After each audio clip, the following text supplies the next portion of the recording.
A1 ميديا لايت. عالهجمة المرتدة هنلعب حفظ الدرس خطط الملعب، هتشوف بقى وصف غير العادي في شرح وتحليل الأهداف، عن محترفين هنتكلم وحاجات ونقط منها نعلم، ازاي جمهورنا يكون هادي في تشجيع وبلاش أي خلاف. علي علي علي في الملعب هتشوف الصورة، علي علي علي كاملة كأنك في المقصورة، علي علي علي تغطية عكسية هنعملها، علي علي علي مع خبراء في الكورة. ملعب الصقر ملعب الصقر، علي علي علي ملعب الصقر ملعب الصقر، علي علي علي ملعب الصقر على 887 FM راديو مصر، في كل مصر، في كل مصر. ملعب الصقر ملعب الصقر، علي علي علي ملعب الصقر ملعب الصقر، علي علي علي.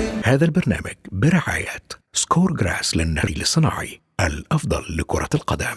ماي جاردن، سحر الطبيعة ودقة وجمال اللاندسكيب، من مجموعة مصطفى أحمد عبد المنعم. سول ووتر، المياه التي تستحقها. بنك القاهرة، فرص بلا حدود. علي علي علي.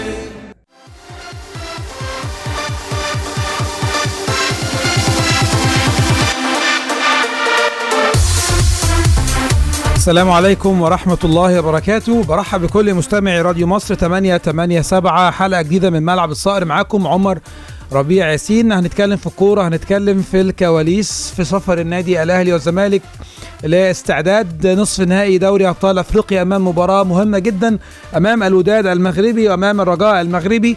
كل التوفيق للأهلي والزمالك في البطولة القوية علشان النهائي يكون مصري لأول مرة في تاريخ دوري أبطال أفريقيا، يكون ما بين اثنين من كبار الأندية الأفريقية، الأهلي والزمالك. الأهلي نادي القرن بيدور على البطولة رقم 9، نادي الزمالك بيدور على البطولة الغايبة رقم 6 من 2001، وهدف الكابتن تامر عبد الحميد الشهير في مرمى الرجاء المغربي. طبعا يعني بشرة خير ان الزمالك عنده الرجاء وان الاهلي عنده الوداد. الزمالك طبعا بذكريات 2001 بيحاول انه يتخطى الوداد مرة تانية علشان يبقى موجود في النهائي، لكن اكيد طبعا حصل كلام امبارح واتكلمنا عن صفقة محمد ابراهيم، وقلنا ان محمد ابراهيم ايام قليلة وهيتم خلاص الاعلان عن الصفقة، ولكن حصل متغيرات بعد ما النادي الاهلي كان في عهد فايلر يعني اتفق واستقر على ان هو يتعاقد مع محمد ابراهيم. ومحمد ابراهيم طبعا محدش يختلف ابدا، واحد من المواهب المحترمة جدا اللي موجودة في الدوري المصري، ولكن كلنا امبارح تابعنا ان الاهلي بيتراجع وبيبلغ نادي مصر للمقصة عن تراجعه في ضم اللاعب محمد ابراهيم. اللي حصل عايزين نتكلم كده في الكواليس وفي الاحداث وندي كل واحد حقه ونعرف ايه اللي حصل بالظبط، علشان يعني هي دايما في كرة القدم في متغيرات، مفيش ثوابت ابدا في كرة القدم. كل يوم بيكون في جديد، كل يوم كل ساعة كل دقيقة كل لحظة بيكون في جديد في كرة القدم. فايلر قبل ما يمشي من النادي الاهلي كان عنده اقتناع بمحمد ابراهيم، اخرها في مباراة المقصة والاهلي اللي كانت في الدوري العام، وكل كورة كان محمد ابراهيم او كل ما الكوره تيجي لمحمد ابراهيم كان دايما محمد ابراهيم يعني بيديها لمسه جماليه في الملعب، وكان فايلر متهم بيه جدا وكان مقتنع بيه جدا. ولكن موسيماني لما تولى القياده الفنيه للنادي الاهلي، اكيد طبعا المدير الفني في النادي الاهلي زي ما احنا متعودين هو ليه الكلمه الاولى والاخيره، هو اللي دايما بيختار، ما حدش بيفرض عليه لعيبه ولا حد بيقول له تلعب مين ولا تقعد مين. اللعيبه اللي انت عايزها هم شكلهم عايز يعني عاملين ازاي، اللعيبه اللي انت محتاجها الفتره اللي جايه، امكانياتهم اماكنهم قدراتهم، كل ده بيكون من خلال المدير الفني رقم 1، لجنه التخطيط رقم 2، رقم 3 مدير التعاقدات اللي بياخد كلام المدير الفني بالتنسيق مع لجنه التخطيط، بينفذ الكلام ده على ارض الواقع، بيقول له شبيك لبيك اللي انت عايزه هجيبه لك، عايز لبن العصفور اجيب لك لبن العصفور. وبالتالي موسيماني لما جه قعد مع النادي الاهلي وقعد مع لجنه التخطيط وقعد مع الناس اللي موجوده واتفرج وبدا يتابع اللعيبه المعاره علشان يستقروا. امبارح اتكلمنا عن اللعيبه المعاره ومواقف اللعيبه المعاره، سبحان الله الكلام بيتحقق امبارح بالليل وبيبلغهم رسميا ان انا شايف ان لاعب زي ناصر ماهر او لاعب زي عمار حمدي، الاثنين دول معدل الاعمار ومعدل السن ومعدل اللياقه البدنيه ومعدل ان انا موجود عندي لاعب مش هيكلفني اي فلوس، ومعدل ان لاعب بيتألق في مباراة الزمالك وسموحة في كأس مصر الأخيرة اللي ناصر ماهر تألق فيها أمام نادي الزمالك. كمان صلاح محسن واحد من اللعيبة اللي تألقوا، لكن هتكلم بالأخص عن ناصر ماهر وهتكلم بالأخص عن عمار حمدي. عمار حمدي مقيد مع فريق 99 وبالتالي لن يكلف النادي الأهلي أي مكان في القائمة. ناصر ماهر من اللعيبة المعارة خارج النادي الأهلي، وبالتالي هو لما يرجع مرة تانية للنادي الأهلي مش هيكلف النادي الأهلي ولا مليم، بالعكس هو هيمدد عقده مرة تانية مع النادي الأهلي، هيرجع بدون أي مقابل، وبالتالي هيبقى إضافة قوية جدا. ناصر ماهر لما لعب مع النادي الأهلي في الوقت اللي قبل كده، يمكن لعب في وقت النادي الأهلي كان فترة كارتيرون، الأهلي يمكن يعني خلينا نتفق إن النادي الأهلي ما كانش في أفضل حالاته، وصل لنهائي أفريقيا، لكن اللعيبة اللي موجودة في الوقت الحالي بالتدعيمات بالقدرات اللي الأهلي دعمها أعتقد إن هي أقوى بكتير من الوقت اللي كان قبل كده. وبالتالي ناصر ماهر لما يبقى موجود مع توليفة ومع لعيبة بالقوة اللي احنا شايفينها في الوقت الحالي، أعتقد إن مستواه والثقة عند ناصر هتعلى بأكتر بكتير من الوقت اللي قبل كده. وبالتالي خلاص موسيماني بلغ النادي الأهلي عن رغبته الفنية في استعادة ناصر ماهر مرة تانية على حساب محمد إبراهيم، بما إنه شاف إن ناصر ماهر ومحمد إبراهيم قارنهم بينهم وبين بعض على المستوى الفني، على المستوى المالي، على المستوى الخططي، على المستوى العمري، نتكلم على السن طبعا، و يعني ناصر ماهر أكيد طبعا أصغر من محمد إبراهيم بسنتين 3 على الأقل، بالتالي يدي أكتر من محمد إبراهيم في الملعب.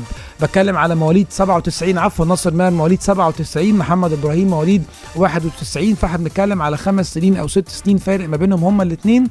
علشان كده موسيماني لما اختار كان اختار بقاء ناصر ماهر في النادي الأهلي للموسم القادم. دي بس البداية مش بس النهاية في موضوع المعارين. محمد شريف أنا بقول لحضراتكم خلاص هيبقى موجود الموسم اللي جاي بديل رمضان صبحي بشكل رسمي. بعد ما اتكلمنا قلنا ان سيرينو هيبقى صعب جدا ضمه في موسم الانتقالات الصيفية، واتكلمنا مع حضراتكم وقلنا ليه. قلنا ان اللعيبة اللي موجودة في الوقت الحالي اللعيبة الأجانب، النادي الأهلي مش هيقدر في الوقت الحالي غير ان هو يستغنى عن جيرالدو بسببين مهمين جدا. ان الترانسفير ماركت بعد بطولة أفريقيا في العالم كله هيكون قفل، وبالتالي مفيش فرصة ان الأهلي يعرف يسوق. حتى لو هنتكلم عن باتشي، هنتكلم عن أجاييه، هنتكلم عن أي لاعب موجود، وبالتالي مش هيعرف غير بعد بطولة أفريقيا. جيرالدو هو اللاعب الوحيد في الوقت الحالي اللي ممكن قبل نهاية أفريقيا نشوفه خارج النادي الأهلي، علشان الأهلي تعاقد مع بدر بنون وهو المكان الوحيد اللي هيكون متاح للاعب. لكن سيرينو أنا بقول لحضراتكم موسيماني بنفسه هو اللي بيقود المفاوضات مع نادي سان داونز، والأهلي هيعمل المستحيل علشان يتعاقد مع اللاعب، واحد من أفضل اللعيبة اللي موجودة في القارة الأفريقية. لسه مكملين معاكم ولكن بعد الفاصل. بنك القاهرة، فرص بلا حدود. انا هجيب الفلتر الاسبوع ده زي ما اتفقنا. وطبعا هتجيب من سول ووتر. مش فارقه، كل الفلاتر بتنقي الميه. بس محدش عنده فلاتر بالاشعه تحت الحمراء تقتل الفيروسات غيرهم. معقول؟ امال لو عرفت ان سول ووتر عندهم فلاتر بتحول الميه العاديه لميه هيدروجينيه وميه قلويه وفلاتر مضاده للاكسده، وكمان فلتر زيرو اللي ما بيحتاجش تركيب علشان سفريات الساحل. فلاتر سول ووتر منظومة متكاملة من التكنولوجيا المتطورة لمعالجة المياه وتنقيتها. كلمنا على 19 44 9. سول ووتر، المياه التي تستحقها. ماي جاردن الاسم علامة والخبرة ديما في اللاندسكيب والهاردسكيب اسمنا مشهور. ماي جاردن نباتاتنا تحت أشجار ونخيل زينة وصبار. ماي جاردن هو الفيلات والمنتجعات فنادق شركات وكمان فطسور. ماي جاردن، سحر الطبيعة ودقة وجمال اللاندسكيب من مجموعة مصطفى أحمد عبد المنعم. ماي جاردن.